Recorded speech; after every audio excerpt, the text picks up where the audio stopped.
حضرت موسیٰ نے قارون کو بددعا کیوں دی؟ بسم اللہ الرحمن الرحیم۔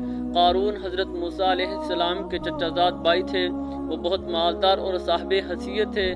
اللہ تعالیٰ نے انہیں بے پناہ دولت سے نوازا تھا، لیکن قارون نے اس دولت کو اپنی طاقت اور بڑائی کا ذریعہ سمجھا اور وہ تکبر میں مبتلا ہو گئے۔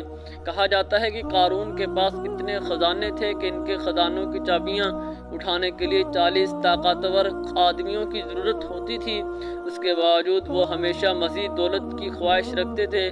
حضرت موسیٰ علیہ السلام نے انہیں بارہا نصیحت کی کہ وہ اللہ تعالیٰ کا شکر ادا کریں اور زکوٰۃ ادا کریں، غریبوں اور مسکینوں کی مدد کریں، لیکن قارون نے ان کی نصیحتوں کو ٹھکرا دیا۔ اس نے کہا یہ دولت اس نے اپنی محنت اور قابلیت سے کمائی ہے۔ ایک دفعہ قارون نے حضرت موسیٰ علیہ السلام سے کہا کہ وہ ان کے حق میں دعا کریں کہ اللہ تعالیٰ ان کے مال میں مزید اضافہ کرے۔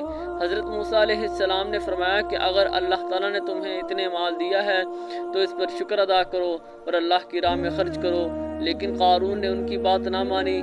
جب قارون کی نافرمانی حد سے بڑھ گئی اور وہ اپنی دولت کے نشے میں اندھا ہو گیا تو حضرت موسیٰ علیہ السلام نے اللہ تعالیٰ سے دعا کی کہ وہ اسے عبرت کا نشان بنا دے۔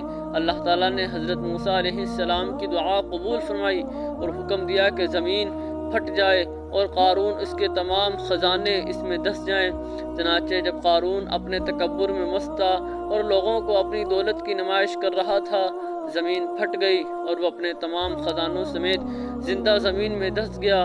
اس کے بعد کسی نے اس کا کچھ نہ دیکھا۔ اس واقعے سے ہمیں یہ سبق ملتا ہے کہ دولت اور طاقت پر کبھی گھمنڈ نہیں کرنا چاہیے۔